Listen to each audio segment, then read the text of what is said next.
You want to talk about Smash? Let's go. It's gonna get nasty. If you're curious for whatever the hell I'm talking about, this video is actually a continuation of the podcast series Super Smash Crew, which is available on both Libsyn and Spotify. So if you need any more context, please look at the videos. Additionally, I am planning on releasing these videos on YouTube and giving them some visual improvements.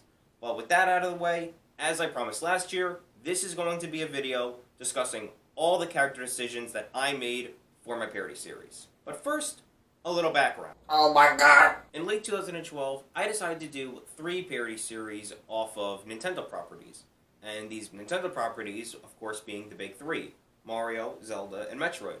And for these parody series, I decided to use anime and manga characters to fit in these character roles. Now, keep in mind, these parody series were only just 5-minute shorts on YouTube. Nothing more, nothing less. So in this case, we had Dragon Ball characters playing the roles of Mario, Digimon for Zelda, and the only character that is worth a damn in Metroid is Samus, so I decided to have Asuka just do the role of Samus. These were the only 3 parody series at the time, since Fire Emblem, Kirby, Pokemon, and F-Zero all had anime adaptations at one point.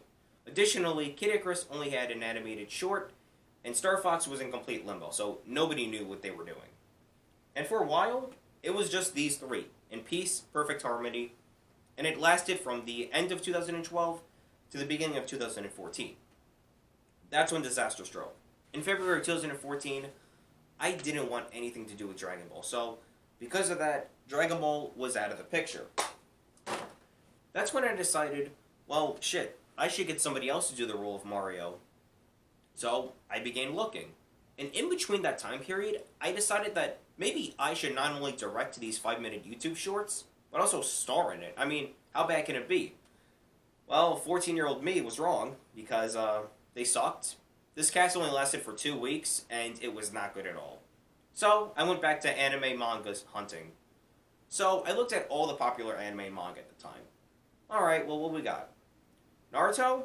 Well, I was planning on having them do a Sonic parody series to rival Dragon Ball, so no good. Bleach? Never read Bleach. What about One Piece? Well, I was already affiliated with them in an earlier storyline, so maybe it could work, but who knows. Coincidentally, during that time period, the Robonom storyline happened, and because of that, I got to know the Straw Hats a little bit better. And seeing what they can and can't do, I decided, hey, these guys are perfect for my Mario parody series. And so, in April of 2014, One Piece cast was suited for the Mario parody series. Specifically speaking, Nami. Mainly because in the Robonom storyline, she got robotic enhancements where she was fatally wounded, and because Frankie is technically a cyborg, and since Nami is technically a cyborg due to the enhancements, I thought, call them the Super Pirate Crew, make them Mario and Luigi. And throughout 2014, I picked around with a couple of other parody series based off of Nintendo properties, but by fall of 2014, I felt like I was ready to do a Super Smash Bros. Parody series, and using the name basis of the One Piece cast for the Mario parody series called Super Pirate Crew, I decided to call the series Super Smash Crew. What are you, stupid? So when it comes to the actual character decisions, there's going to be a little heads up. So for Super Smash Crew, you're going to see 2 asterisks, and these 2 asterisks for every character that have them will say that these characters do return in Super Smash Lesbians. With that out of the way, let's get on to the characters. So the first thing that I have to address was that, as I mentioned in the first episode, I didn't get every single Smash Brother character portrayed in Super Smash Crew. So here are the following characters that weren't portrayed in Super Smash Crew. These being Duck Hunt, Mr. Game & Watch, Rob, Bowser Jr., Villager, Wii Fit Trainer, and Dark Pit. Couldn't find anybody to do these roles, so well, shit, what am I gonna do? I'm not a fucking genius. Sure, I have a million contacts, but I couldn't get anybody to do these roles. So, let's just move on to the characters that did show up. We're gonna be doing a game order, and that's how I casted all of these characters. For the most part. So, for all the Mario characters, for the most part, it was all One Piece characters. So, as I mentioned before, you had Nami portraying the role of Mario, but since it's also Dr. Mario, she played both Dr. Mario. Frankie played Luigi. Brooke played Peach because I don't know. I mean, he's the most elegant out of the bunch, I guess. And Brooke wears a suit. He's not wearing a dress. Black suit, his usual getup. And because Peach has Toad as her counter, fuck it, just have Chopper be his counter. Usopp played Yoshi because they both have big noses. And Robin played the Rosalina role because, well, both characters have dramatic backstories and they're the most wisest of the bunch. Now we're going to get into the characters from my cast. Remember how I said that for 2 weeks I decided to do my own Mario parody series with my cast that I ragtagged up? Well, it's going to come back to bite me in the ass because One Piece really doesn't have, like, a definitive villain. Sure, you have Blackbeard and the Five Elders, but they show up so far and few throughout the entire story. In fact, the only people that ever interacted with Blackbeard in the Straw Hat Pirate Crew is Nami, Zoro, and Luffy. Guess what? Nami's the only person. She's not fighting Blackbeard. So I decided to have Bowser and all the other villains, including Donkey Kong and Diddy Kong, be portrayed by the roles from my parody series. And, yeah, this is where my whole 14 religious phase comes in, because we have Satan portraying the role of Bowser. Even though he never showed up for a single video because, I don't know, maybe he's ruling hell, I still made him play the role of Bowser. In fact, now it's Super Smash Crew lore that Nami canonically beaten the shit out of the devil multiple times, which is just completely absurd. In addition to that, Satan had his own two lackeys, these being two demons known as Millie and John, playing the roles of Donkey Kong and Diddy Kong, respectively. I don't have pictures for these characters, so you're just going to have to go off with what I got. Next up on the list is Bug Mom. I'm not going to give you her name, but I should let you know that she is one of the most important characters in Shareverse. Additionally, how she completely revolutionized the entire alignment system. So she's very special. But the point is, she's playing Little Mac, and the reason why she's playing Little Mac was because earlier in 2014, she was in a storyline where she was in a boxing ring. So, yeah, just make her play Little Mac. It makes sense. Next up is all the Zelda characters, like I said, portrayed by Digimon characters, but it's all human characters, not like the actual monsters. So you have your boy, Mr. Sexy Pants, Ty, playing Link, both Link and Toon Link, his sister, Kari, playing both Zelda and Sheik, and her girlfriend playing Ganon. Next is Metroid, which at the time was only one Metroid character, even though it was two different versions of the same character, but like I said, Asuka playing Samus. That's all you need to know. Alright, next up is Lucemon from, once again, another Digimon person who played Pit, and that meant Kid Icarus characters were portrayed by, once again, Digimon roles. You can see why this casting decision was a failure. And with that out of the way, also Ophanimon played Palutena, which also is the same Digimon that's going to be showing up later in Super Smash Lesbians Ultimate Season 1, which, I can get into later. Now we get to one of the most regrettable decisions in my entire life. Castlevania, Devil May Cry, portraying the roles of Fire Emblem. And before you say to yourself, wait a minute, Devil May Cry and Castlevania, those are video game series, they're not anime. And you're right.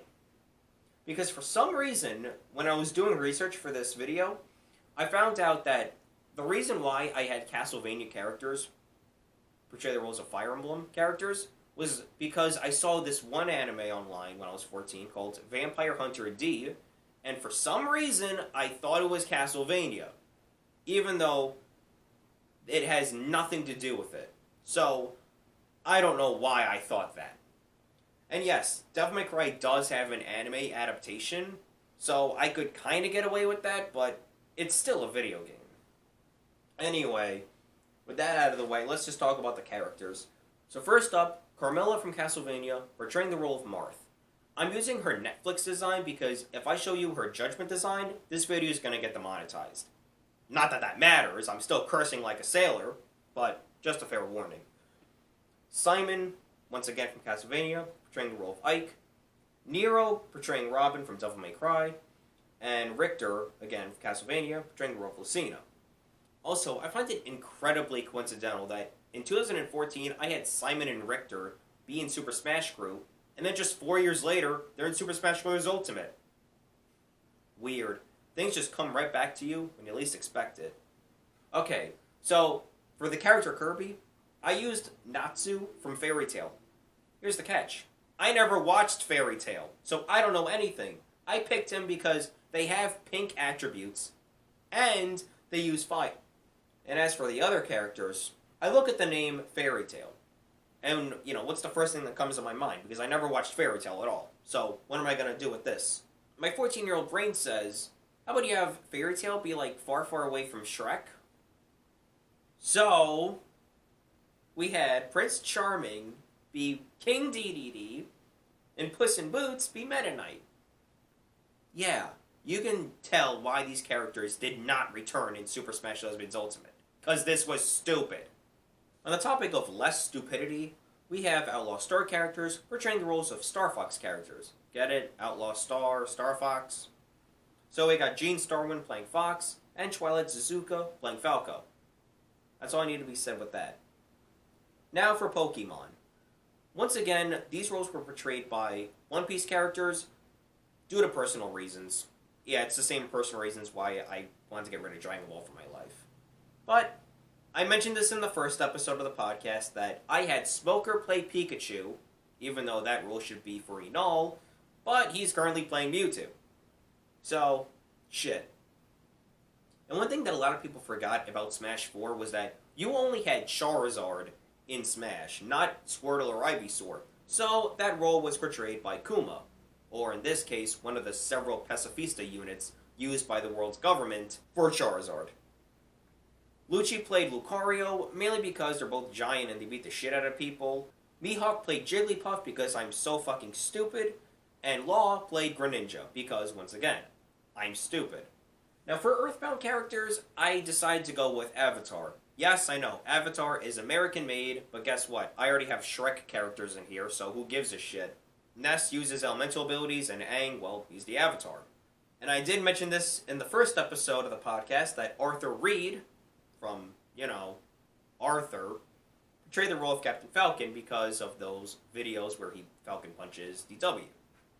We're not just done yet with American characters in this shit. So we also had SpongeBob playing the role of Olimar. Why? Because he could use Plankton and his cousins for Pikmin. Yeah. These three characters, once again, did not show up in Super Smash Lesbians Ultimate for obvious reasons. Because they were stupid. Saber from Fate Stay Night portraying the role of Shulk. At first, I just did it because I knew nothing about either Xenoblade or Fate Stay Night.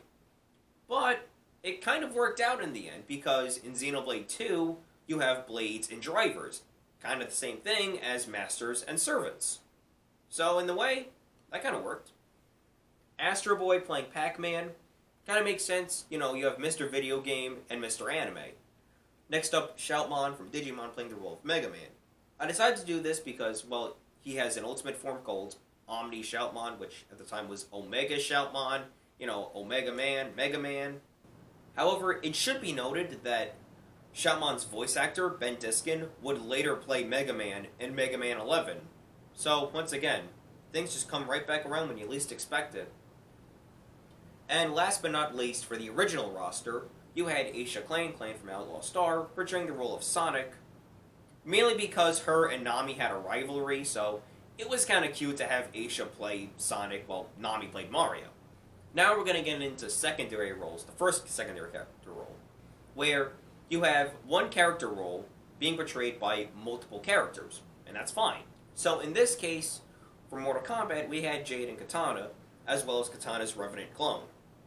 This is Coral Knight's shit, but all you need to know is that Jade and Katana are still alive after the events of Mortal Kombat 9, or in this case, the events of Mortal Kombat 3 portrayed in Mortal Kombat 9, where they're still alive. But I might be asking yourself, wait a minute, I still see revenants of Jade and Katana. How does that work? The Revenant Jade that you see in Mortal Kombat X and 11 is actually a clone.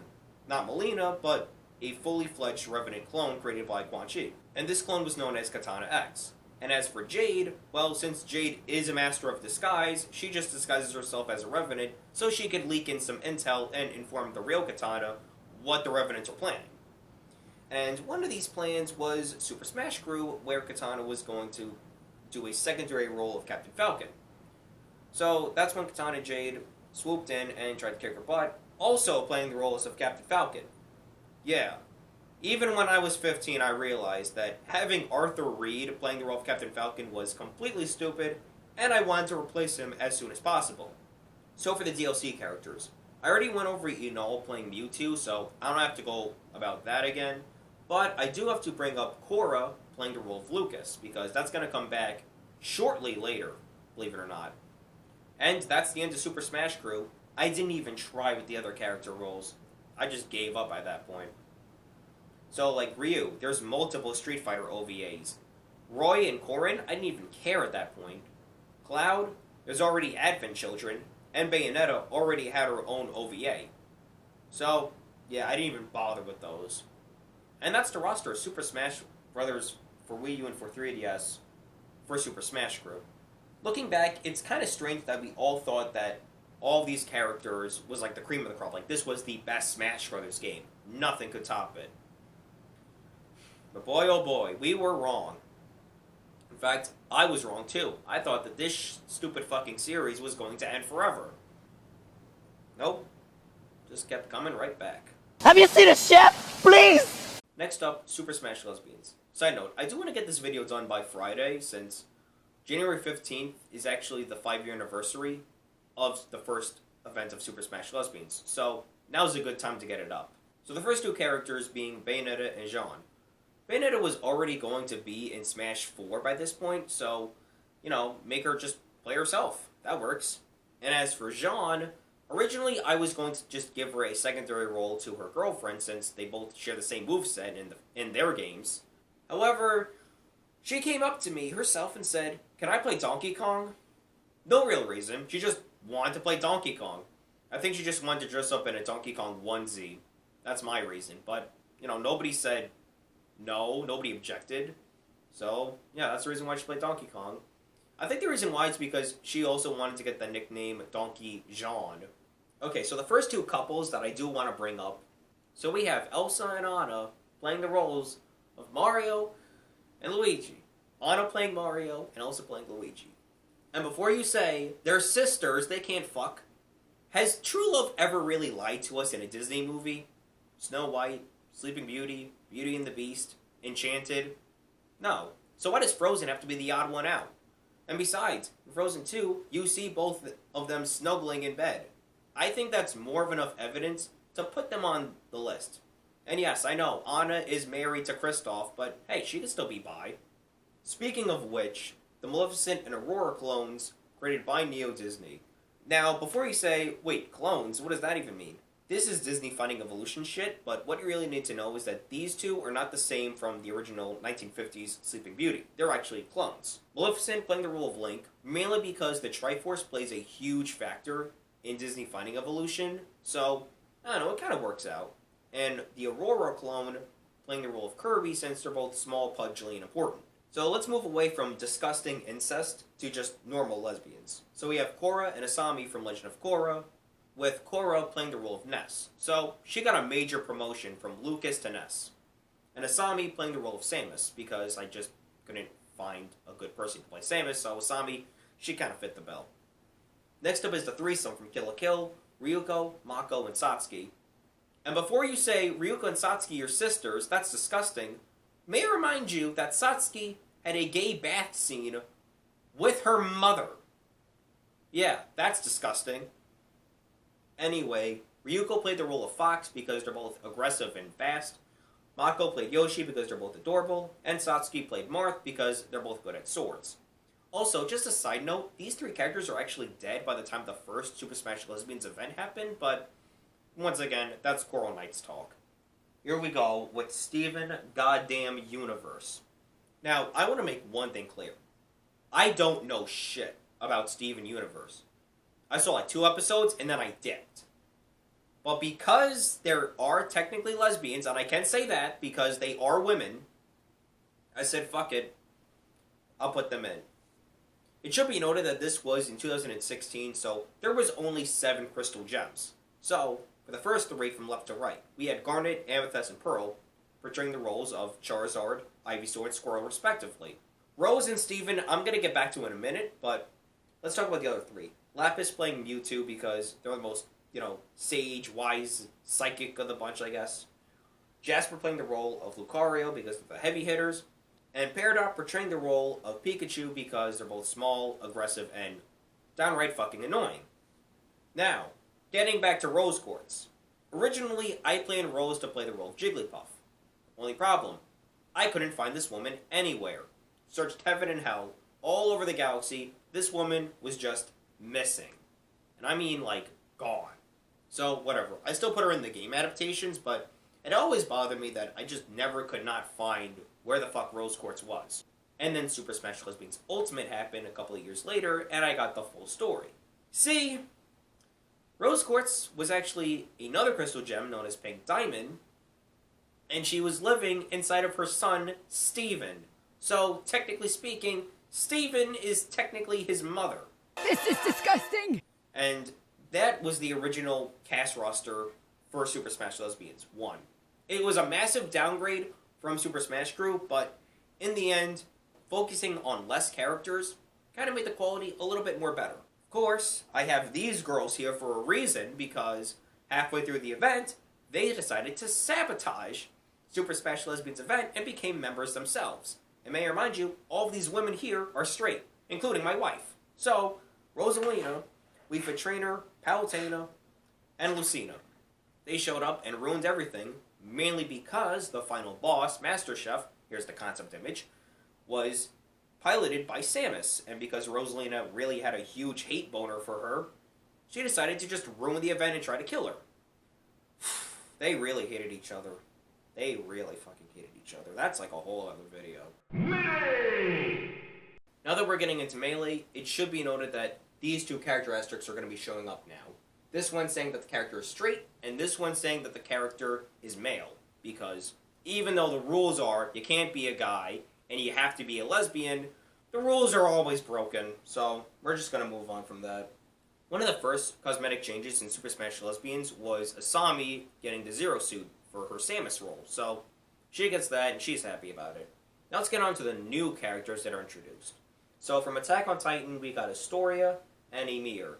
Historia portrayed the role of Peach because both characters were princesses. Well, okay, now Historia is the queen, but they are a descendant of royalty, so that's the reason why. And as for the role of Ymir, she played the role of Little Mac, mainly because her final smash could be her Titan form, akin to Little Mac's monster form for his final smash. So that works.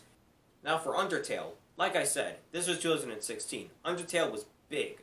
So we had Undyne playing Zelda, and then Undyne the Undying playing Sheik, with Alphys playing Robin.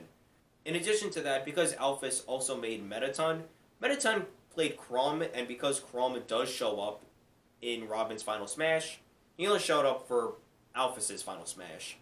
And of course, this isn't anime lesbians without one of the most iconic lesbian animes, Sailor Moon, with Haruka, Sailor Neptune, portraying the role of Captain Falcon, and Michiru, Sailor Uranus, playing Mega Man. I think the reason why is because Haruka, or in this case her American name, Amala, is like, the masculine of the couple. And Michelle playing Mega Man because they're both blue. So, I mean, that kind of works. Now, you might be asking yourself, why do I have Marceline here? Well, here's the DLC characters. The first DLC characters in Super Smash Lesbians game adaptation. So, Marceline portrayed the role of Pit. Why? Just to piss off Palutena. And as for her girlfriend, Bonnabelle, aka Princess Bubblegum, she played the role of Villager. Now, it was always implied back in 2016 that these two were in a lesbian relationship, but they broke up before the events of the first season of the show. However, a couple years later, we did get to see them kiss in the series finale, so in the end, I kind of predicted that they would get back together again. Who knows, maybe Super Smash Lesbians brought them back. And last but not least for Melee, we had Carmilla portraying the role of Snake. Yeah, she came back, and Carmilla is technically a lesbian. You can't blame me for that, because the original novel she came from, she states she is a lesbian, and she goes after a female victim. I don't know why she played Snake. I think she wanted to be sneaky about it, but who knows. This is where shit hits the fan, because in the 1 year anniversary, we only had 2 new characters. Now, one of the most requested characters to be in the event was Nozomi Tojo from Love Live. And I said, okay, sure. You want a Nozomi? I'll give you a Nozomi. Kamanishi. And she played Roy. The reason why she played Roy was that in Smash Brothers you have Roy the Koopaling and then Roy from Fire Emblem. So I thought it would have been funny just to piss off the fans and have Nozomi play Roy and not the other Nozomi that they wanted. And her quote-unquote lover, once again I can do like a whole event description detailing every event more in detail, was Margaret Winston, an OC from F-Zero. Here's the link. I decided to make her play Bowser because, as I mentioned in the episode, she has a younger form known as Melissa, and that could have worked for Giga Bowser. So, that's the reason why. Wrestling is real! Moving on to Skullgirls, aka Sephgirls. Now, I'm going to bring this up right now. All of these characters are straight. They're all straighter than a pencil. And in addition to that, you're going to be seeing this image a lot. Because most of these images, half of the girls are naked. So, I don't want to get this video deleted, so, there's your warning. So in Sephgirls, there was only 16 characters. Well, 15 if you exclude the boss. So, Helen Hyde portrayed the role of Philia. They're both the main characters, so that works. Next up, Isa playing the role of Sarabella, mainly because they both have muscle arms and they beat the shit out of people with set arms. Miss Vixen playing the role of Peacock because they're the most zany, cartoon-like, even though they have Wild Kitty for that, but whatever. Sigurd playing the role of Parasol. I decided to make her play this role because, okay, she carries a huge fucking axe, and Parasol carries her umbrella. And besides, Savage Warlord of the Forest, Princess of the Third Reich. Yeah, same character. Last Chimera plays Misfortune, mainly because both characters have like two jobs. Misfortune is not only a jewel thief, but she's also a waitress at a fishbone grill. And Last Chimera, her human form Patricia, she is both a jewel thief and a park ranger. The character Unimara plays the role of Painwheel because they're the most tragic of the group. Starla, the Sensational, my favorite character in this whole bullshit of a show, played the role of Double because they are the most mysterious and they always ruin people's day. Cheryl Hyde played the role of Valentine because even though Cheryl is a scientist and Valentine is a doctor, they are both affiliated with mad science. Black Fox played Squiggly mainly because Leviathan on Squiggly is a demon lord in some cases, and because Black Fox is a quote-unquote demon lord, just make her play Squiggly. Character Brickhouse plays the role of Big Band due to having a similar backstory. Both characters were fatally injured and were given medicine and medication to improve their strength and willpower. Diva played Eliza mainly because both characters are huge JoJo references. I mean, Diva, her full name is Diva Brando. She got an alien mask from an Aztec temple. And Eliza, one of her taunts is literally a JoJo pose. And besides, one of her colors is literally Dio. The big bad wolf playing Beowulf. I mean, come on, they're both wolf guys. Although I should have waited a couple of years later for Sephgirls because their newest member in the organization is a wolf named Beowulf. No, not the same Beowulf, but they both share the same name. It would have been funny having Beowulf play Beowulf. Oh well. I decided to have Wild Kitty play the role of Robofortune because they are the most meme-worthy of the bunch. And Gloria Hyde, the only other Hyde that was not in Sephgirls, played Fukua because, like I said, Cheryl Hyde, Helen Hyde, what about the third Hyde that was currently in the organization? So fuck it. That's why we have Gloria for Fukua. Now, those were the original characters in Skullgirls, second encore, of course. But recently, we finally got a new character, Annie of the Stars, and Annie was always, requested to be in Skullgirls. So, for Sephgirls back in 2017, I decided to have Pearl Kingsley portray the role of Annie a whole 3 years before she actually got in. The boss, Marie, that role was portrayed by Jackie Valentine, mainly because both characters have 3 forms. And that should have been the roster for Sephgirls, except there was some more. So, during the event, the character Momoko from the anime Ghost Stories showed up. Now, one thing you need to know about Ghost Stories is that it has an incredibly raunchy dub.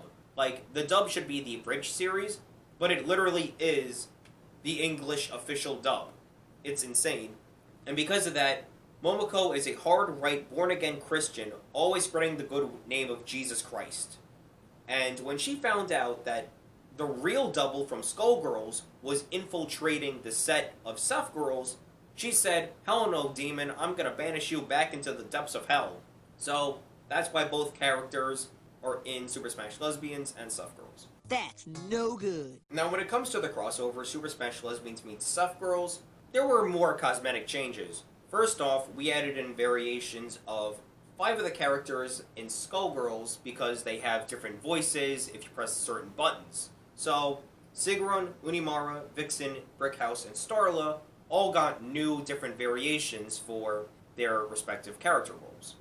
But Starla, because she's the mascot and the main leader of the Sub-Zero organization, she wanted more than that, of course. So, without any warning, she decided to pick the Ryu role for Super Smash Lesbians, even though she wasn't even gay. Starting here, Samus and Jackie finally became playable boss characters, so that was cool. Nobody expected new characters for this crossover, but of course, halfway through the event, we got 3 new characters.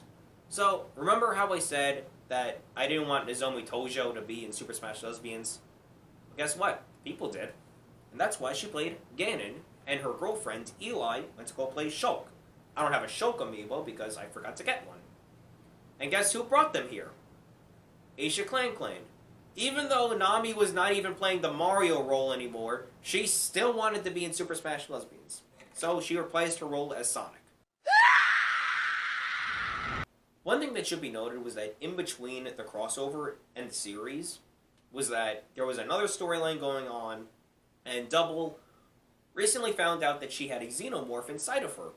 And because xenomorphs always copied whatever person's abilities they came from, this xenomorph was a shapeshifter, and she took on this appearance. This is just a concept image, called Kreia, and she basically just shared the same role as Double. So, that's fine. Now let's get on to the real characters of Super Smash Lesbians, the series. So, from Miss Kobayashi's Dragon Maid, which, since this was 2017 and the show was big at that point, we have Toru playing Corrin, which, alright, they're both Dragon Girls, that works. Kobayashi herself plays Mr. Game & Watch, since both characters are good with numbers. Kana and Saikawa. Yes, I know, these girls are underage, in kindergarten, but they're still in here beating the shit out of other people, which is just pathetic. Anyway, Kana plays Pichu because they're both heavily dependent on electricity, and Saikawa plays Diddy Kong because they're both small. Shut up. Because now, we're getting into all the third-party characters, which, may I remind you, all of them are straight. Starting from, we had Donald Limber, an OC, so here's the link. Look, I'm not into elastic people. I just find these characters, I say, oh, that's pretty cool, I'm gonna put them in Shareverse. The original creator says, you could use my character. It's like, hey, that's great, I could use my character in Shareverse, that's nice. So that's why Donna's here, but Donna also showed up in an earlier storyline, but that's Unit's talk. But Donna played nobody, and Donna decided to bring her friend over, Kleina, from this person, and here's the link. Once again, not playing another role. And the worst possible thing happens. The Revenants show up, which are the main villains from Mortal Kombat X and 11, but also the main villains to another storyline going on, Coral Knights, and they decided to show up and wreak havoc. And guess who showed up? Because the Revenants were there. That's right, both Jade and Katana were there. Because the Revenants were the main villains of Coral Knights, the main character of Coral Knights, Edward, decided to send one of his own men to investigate the scene. Guess who that other person was? Fucking Melina. Now this is just a little known fact in Shareverse. The following characters are best friends and they both have coffee every morning. Carmilla, Bayonetta, Melina, and Mai Shiranui. So, when 3 of the 4 characters are already in one place, Carmilla was like, I want to have Mai show up so all 4 of us could just get together and beat the shit out of people. The problem was Mai was also working at Coral Knights. So Edward didn't want to have 2 of his employees go out and fight the Revenants while he's going to have less viewership because, of course, Mai has big tits. That's where all of his views come in. So Edward basically just told Carmilla, yeah, no, I'm not letting Mai off the hook tonight.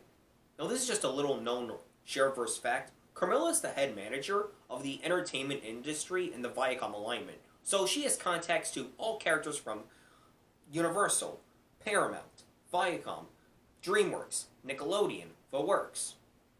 And because her main base of operation is Universal Studios Florida, she decided to go on her phone, and she basically decided to get one of her people to show up in order to replace Mai. So she looks at her contacts. Guess what? The Mummy movie came out recently. She goes to Ahmednet, and she says, I don't care what you're doing. If you're not here in 5 minutes, you're fired. And because of that, we have Ahmednet in Super Smash Lesbians. This stupid fucking cunt. And you know what? I wanted to introduce a new character. Freya from Huntsman and the Snow Queen, or whatever the fuck that movie was called. Mainly because Freya is actually a clone of Elsa made by Neo Disney. Once again, this is stuff I will go into for Disney Finding Evolution. But what you really need to know is that I wanted to put her in and make her play Dr. Mario. Since, well, that would have been cool, I guess. But no. Freya was only accessible in Super Smash Lesbians the series through hacking the game adaptation, which, as I mentioned in the third episode, was made during the event, as Starla pretty much killed everyone's motivation be in any more of these events. Now we get to the expansion, Super Smash Lesbians the series for Switch, otherwise known as the Switch It Up expansion. So we only added in like a couple of new things, once again, cosmetics. The first being all the F-Zero organization members now all had Midland forms, so those were incorporated into the game adaptation. In addition to that, the most recent member of the organization, known as Savage Knight, he showed up, once again, uninformed, and he became a member of the show. Just so he can do Raging Demons and shoving his dong inside other people's assholes. But the last character, for all we know this could have been the last character ever, was actually Nami. Yeah, she used her Mirage Tempo astral projection to show up. So her and Anna, both Marios, teaming up to take down Master Chef. It was... I mean, I wasn't there, but from what I've read, it was amazing. So that technically also made Nami the first spirit character to ever show up on either Super Smash Lesbians or Super Smash Brothers. Is this some kind of twisted joke? Rex, Pyra, and Mithra. Come on, you knew I was gonna put them in Super Smash Lesbians Ultimate. That's actually one of the reasons why I brought the series back. I'm still butthurt that I got that Mii costume, but I haven't given up hope that he's not gonna get in. But for the time being, he is in Super Smash Lesbians Ultimate.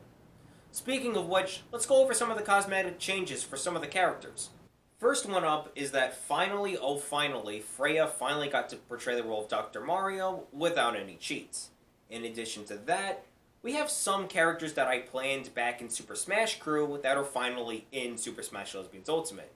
So back in Super Smash Crew days, back in 2014, the big three Straw Hats, that being Luffy, Zoro, and Sanji, I didn't put them in mainly because Zoro and Luffy were like the heavy hitters of the Dressrosa arc, and Sanji, poor guy, he was going to get married, so I didn't want to bother with any of them.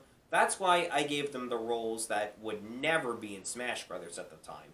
So Luffy got the role of Waluigi, Sanji got the role of Pauline, and Zoro got the role of Daisy.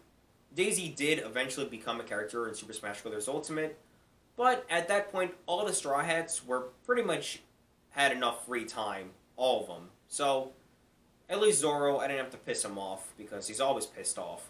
In addition to that, we have his rival, Tashigi, now playing the role of Pichu, since, like I said, I planned her to be Pichu and then Smoker Pikachu, but now that he's back, I decided to bring her in.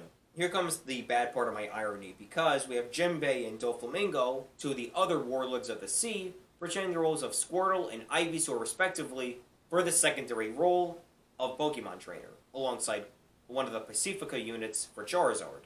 This did not end well, mainly because 6 years have gone by, Doflamingo is now in prison, and Jinbei, not only was he never an evil warlord of the sea, in fact they actually disbanded, so there's no more warlords of the sea anymore, but also Jinbei is now a member of the Straw Hats, which is incredibly awkward.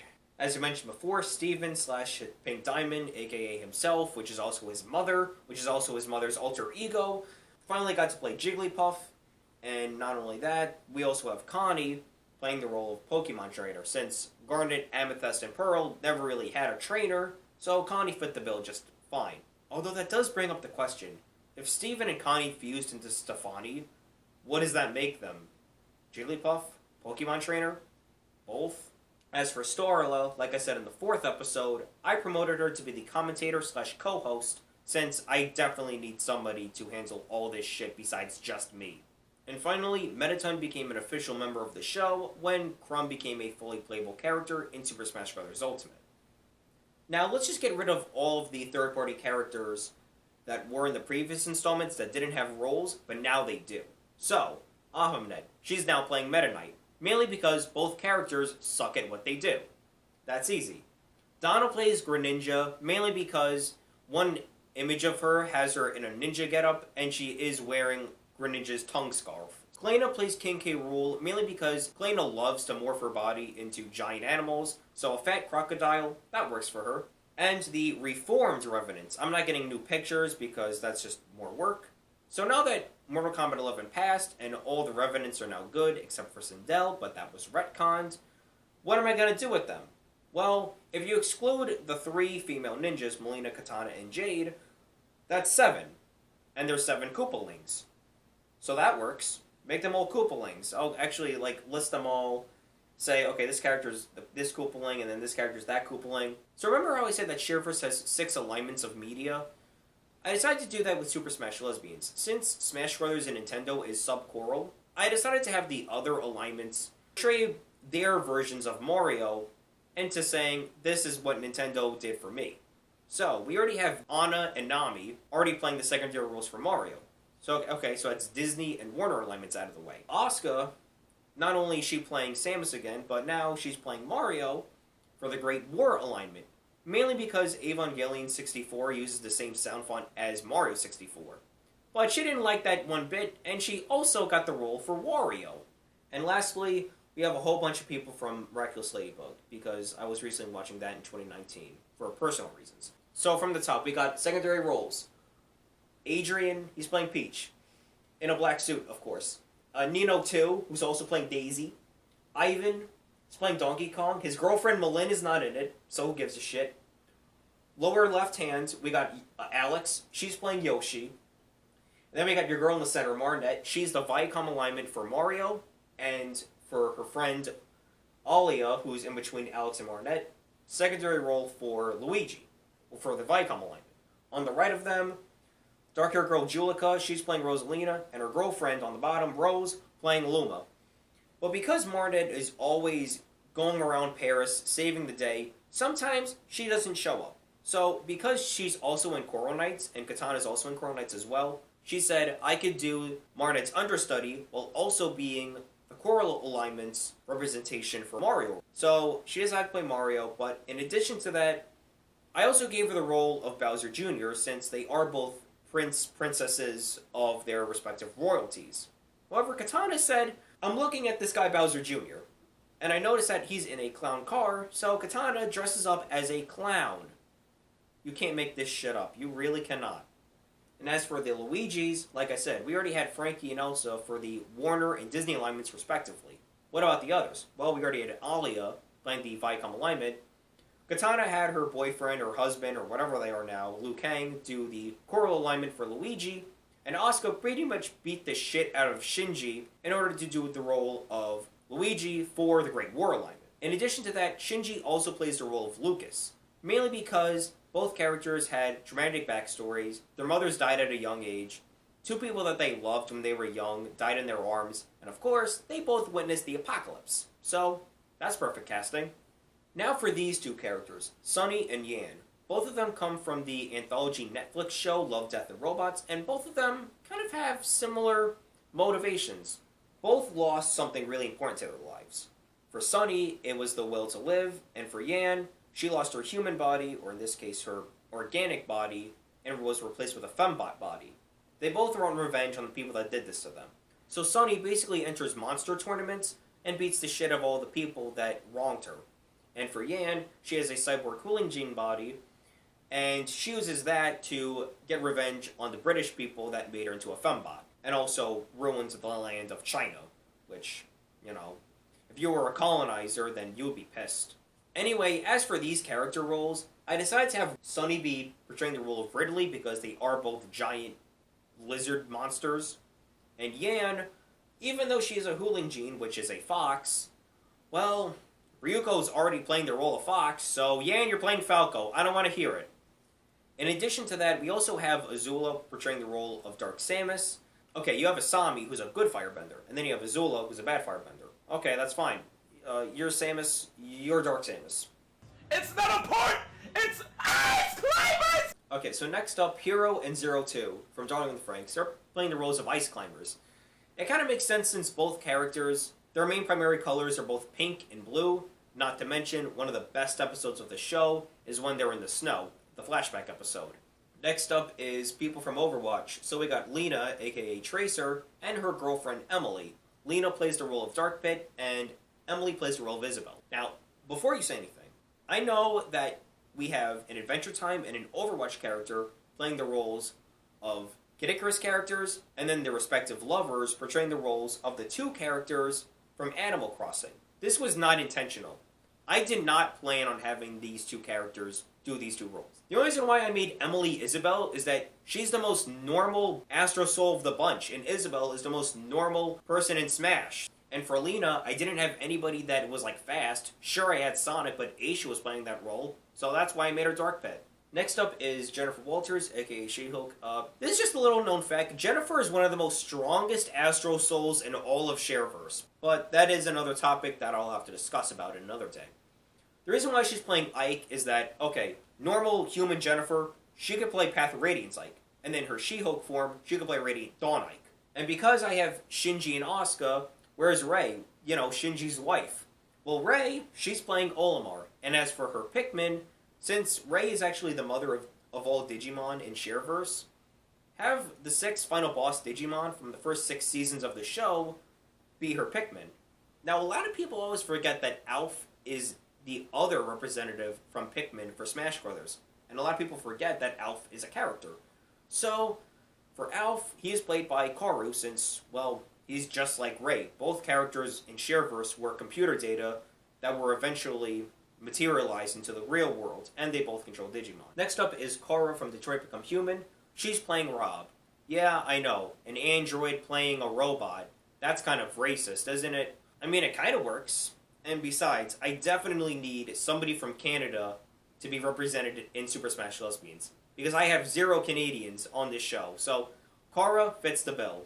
And yeah, I know, she wasn't created in Canada, but she is a official, certified citizen of the North. And most importantly, you get to see Kara happy. In Detroit, she's constantly miserable, so it is really nice to see her smile for once. Next up, Ruvia Aerial who is a OC. Here's the link to the person. She plays the role of Wolf. Wow, I finally got a Wolf character to play the role of Wolf. Out of the 3 Star Fox characters, Fox, Falco, and Wolf, I finally got it right with Wolf. Oh no. Oh shit, here comes Pac-Man. More importantly, here comes fighting game Fubuki. Arcade Gamer Fubuki is this OVA from the early 2000s, and I decided to make her Pac-Man mainly because, you know, she uses a bunch of arcade magic, and Pac-Man uses all of his arcade magic. But we're not done just yet with Fubuki, because we have her rival, and her lover, and some redneck from America. So from left to right to this image, we have Chizuru, Fubuki's rival. I think this character is supposed to be referenced to Dig Dug, the outfit that she's wearing. But because it looks like a dog, make her play Duck Hunt. Right next to her is Honako, which is Fubuki's girlfriend. She is wearing a Princess Peach outfit, but because we already have Historia playing Peach, she's playing Daisy instead. The primary role for Daisy. Zoro's playing the secondary role. And lastly, Melanie Honey, who is a southern girl with a heavy, thick western accent. So, what about this character? Well, in Arcade Gamer Fubuki, Dan Green plays like the narrator in it. And Dan Green did a lot of 4Kids animes, one of them being Kirby Right Back At Ya, and in that show, King Dedede had a heavy western southern accent. So, it fit the bill just fine. Additionally, Diva also played the role of Ken, since, well, Starla was playing the role of Ryu. Why not have somebody else from Sephgirls play the role of Ken? I think the reason why she's playing the role of Ken was that she's already playing the role of Eliza for Sephgirls, but Ken's wife in Street Fighter is also named Eliza, so I think that's the connection. For the Inklings, we have the characters from Splatoon, the Off the Hook girls, which is Pearl and Marina. It is implied that Pearl and Marina were actually in a relationship in one of the Splatfests. So that's the reason why they're playing both Inklings. So when it comes to the Castlevania characters, Blood of Sub-Zero, the storyline that introduced the organization, was heavily inspired by Castlevania games, specifically Rondo of Blood. And because that is Richter's game, I decided to have the main character of Blood of Sub-Zero play the role of Richter, that being Laylamon. And I was thinking, what about Simon? He's the main character. Well, that was played by one of her employees that would later be one of the protagonists for Blood of Sub-Zero that went on her own solo mission during that storyline, that being Ale. And on the topic of Blood of Sub-Zeros, we have Draika the Blood Axe from the Sub-Zero organization portraying the role of Piranha Plant. The reason why she plays Piranha Plant is simple. Her Midland form infuses her body with plant life, so that works. But on a meta standards, she was one of the first enemies that Laylamon fought in Blood of Sub-Zero. And Piranha Plants are actually one of the first few enemies you fight in Mario Brothers. Oh god, next up is Felicia Hardy and her friends from the police academy. Okay, Felicia Hardy, Black Cat. What's so interesting about her, you might ask? Well, maybe it's because of the fact that she's actually infected with the Rage virus from 28 Days Later. So, if you don't know, if you're infected by this, you basically become a blood-curdling, screaming zombie with quadruple your strength. Now, Felicia's pretty strong. Imagine her with the Rage virus. So, I made her play Joker, mainly because Joker has his rebellion meter, and once it goes off, he uses his persona. But for Felicia, when her rebellion meter goes off, the thing that she uses to control her Rage virus goes off, and she basically just goes berserk. Now, if that was the end of Felicia Hardy and the roles that she got in Super Smash Lesbians, that would be fine. But no, because the most recent character in Smash Brothers, Sephiroth. So yes, Felicia is playing two roles. And the reason why is because the storyline where it was introduced that she had the Rage virus called Blood of Stands, which is actually a crossover between Stand Up and Blood of Sub-Zero, Felicia showed everybody that she had the Rage virus, and she is incredibly manipulative, menacing, and in fact, the final confrontation between her in Blood of Stands is very similar to the final confrontation with Cloud and Sephiroth in Final Fantasy VII. So, that's the reason why she got Sephiroth's role as well. But Felicia brought her friends over too. So, for her girlfriend, Selena Kyle, aka Catwoman. You might ask, what's so special about her? Well, much like Felicia, she too also has a secret weapon. She can turn into a giant humanoid leopard monster known as Leopardus. And because she's a giant leopard, fuck it, just make her play in Civil War. On top of that, Selena is a part of the police academy. I know, Catwoman, a jewel thief. How is she a part of the police? I don't know. But the point is, during her time there, she met up with 2B and Ines from Nier Automata. I'm guessing they were tired of dying for like the 50th time in that game, so they decided to head on over to the main universe in Shareverse and become police officers. That's where Selena got a hold of them, and because of that, they became members of Super Smash Lesbians Ultimate. So, these two. They're from Square Enix. Make them play a Square Enix character. So, 2B and Ines, they both play Cloud. 2B mainly plays Final Fantasy VII Cloud, and Ines mainly plays Advent Children Cloud. Now, when it comes to Dragon Quest Heroes, Akira Toriyama did all the artwork for that game, and because he also made Dragon Ball, I decided it would have been logical to have the Dragon Ball mothers portray the roles of the heroes. So you have Android 18 playing the role of Dragon Quest XI's hero, Chi-Chi playing Dragon Quest III's hero, Bulma playing Dragon Quest IV's hero, and Videl playing Dragon Quest VIII's hero. And lastly, in the initial roster, before the first episode of Season 1 aired, is Ruby and Azura, two OCs, which the link is up on here, plays Banjo and Kazooie. Once again, you have two couples, and since Azura is a Gorgon, she can wrap her body around Ruby, and Ruby could just piggyback her. So she could be Banjo, and then Azura could be Kazooie. Now, even though I had all my characters set and ready to go, there were still two characters I was missing. Toon Link and Young Link. Who was I going to make those characters be played by? Sure, Ty was doing the secondary role for Toon Link, but that's Super Smash Crew. I need an actual Super Smash lesbian character for these character roles. And thankfully, Starlo recently inducted two new characters in the Sub-Zero organization that fit the bill just nicely. And so you had Yolena Hyde portraying the role of Toon Link, and Jessica Green portraying the role of Young Link. I decided to make Jessica portray the role of Young Link since she's not a big fan of clothes. I mean, just look at what she's wearing. So, first come, first serve, Jessica playing Young Link, and Yolena playing Toon Link. Too bad. Next up, it was when Terry Bogard was announced for Smash and then released. I always planned on having Mai be in Super Smash Lesbians Ultimate, since, she never got that chance in the previous installment.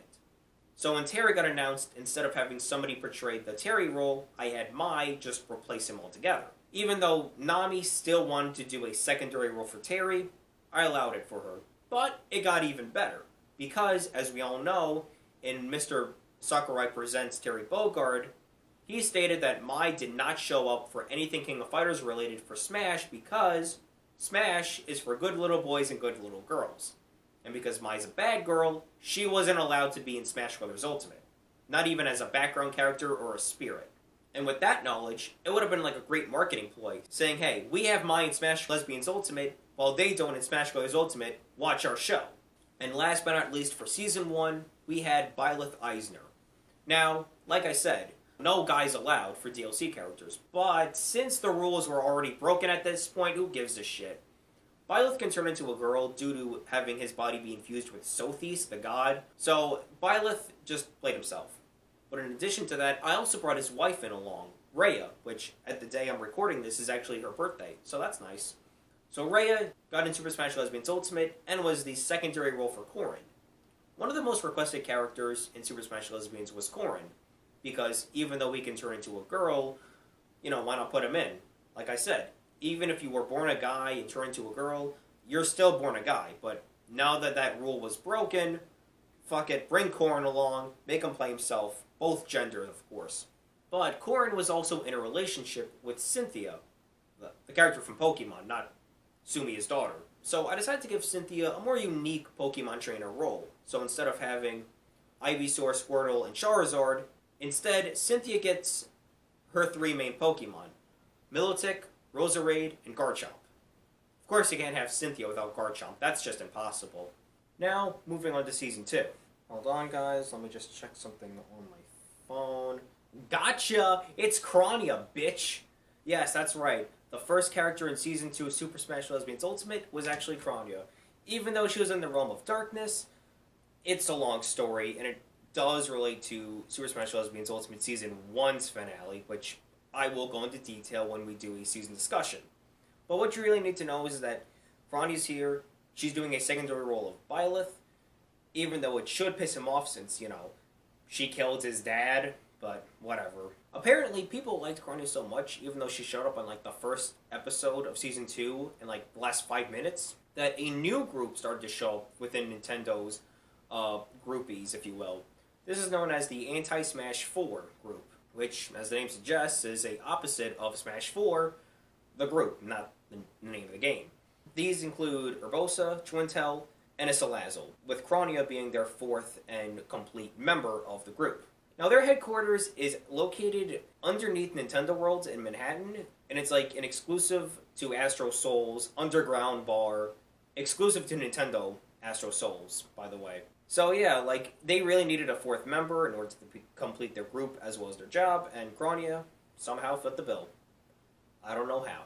And because these 3 goobers stepped on the set, recruiting Crania into their group, well, they became members of the show.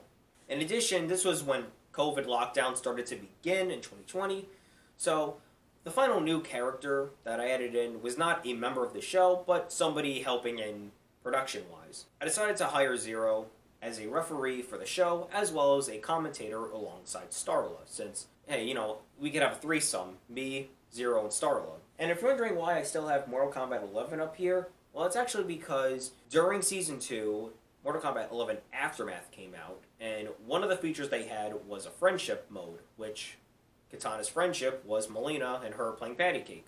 And with that said, for a while, a lot of people thought that, okay, Melina, this is the closest she's going to get for a friendship. Her and Rex, which, of course, was the DLC crew, which I will actually go over next episode, believe it or not. So, we all thought, okay, Melina being in Katana's friendship, that's the most she's going to be in Mortal Kombat 11. And then Mortal Kombat 11 Ultimate happened, and guess what? there was Melina. However, I still wanted to be nice about it since she was in Katana's friendship, and a lot of people thought that that was the most she's going to be in. I decided to make Melina a secondary role for Dr. Mario, just so she could beat the shit out of other people in an actual Super Smash Lesbians match. Now, as for Season 3 of the show, the first character to show up was Min Min, which, well, was just Min Min. No, there was no problems there. But we get to our final 4 characters. Finally, I know, right? Minecraft. I kind of already planned ahead. Like, I planned, okay, this character is going to play this character if that person is going to get in Smash. So I had a DLC character roster where I would just write in, okay, this character is going to play this role if they get into Smash. So I don't have to worry about who am I going to have for Super Smash Lesbians Ultimate. And one of the characters on that list was Steve from Minecraft. And, I looked at it and I'm like, Steve, Minecraft, that doesn't make sense, but it could be possible, and a lot of people do want to see Minecraft in Smash, so fine, I'll just put somebody in as a placeholder. But who was I going to get? So I did some thinking. Okay, Minecraft, popular video game series. What's also popular? Fortnite. Alright, what do you do in Fortnite? You build shit and you break shit. Alright, same thing as Minecraft. Fortnite also does collaborations with other properties such as Marvel, DC, Star Wars, and other crap. And especially since Fortnite had a major Marvel season, I decided, okay, for Minecraft, I'm going to have DC roles fill in whoever will play Steve, and as for Fortnite, it's just going to be all Marvel shit. That's pretty simple. But who's going to play Steve from Minecraft? Okay, so I'm thinking, okay, Minecraft, use a shovel. Okay, use an axe. Okay, pickaxe. What's that? That's like a hammer. Alright, hammer. Who uses a hammer in DC?